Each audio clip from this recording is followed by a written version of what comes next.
महाभारत का युद्ध समाप्ति के बाद अगर मगर पर आकर टिक गया। लोग अपनी बौद्धिक क्षमता के आधार पर जय पराजय का निष्कर्ष निकालने लगे और ये तर्क वितर्क कुतर्क वैदिक काल से लेकर के आज भी कलयुग में जारी है। लेकिन हैरानी की बात यह है कि इस बात पर कोई चर्चा नहीं करता। पहली बात तो ये युद्ध नहीं धर्म युद्ध था। धर्म का पक्ष जो भी लेता उसकी जीत निश्चित थी और जो अधर्म के साथ था उसकी हार निश्चित थी, फिर वो दुर्योधन हो या भीष्म पितामह।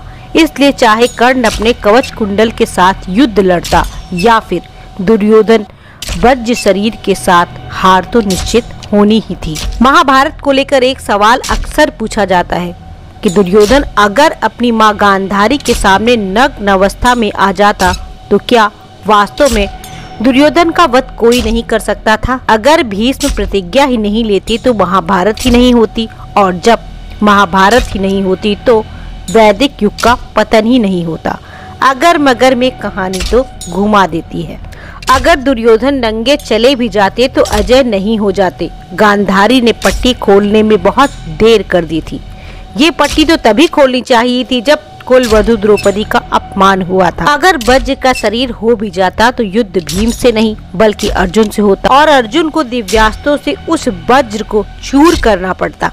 दिव्यास्त्र की कमी अर्जुन के पास नहीं थी। उसके पास वो सारे दिव्यास्त्र रखे थे जो किसी भी दैत्य का संहार कर सकते थे। पर गांधारी ने भी अपने पुत्र मोह में छल किया जो एक शिव भक्तनी को शोभा नहीं देता।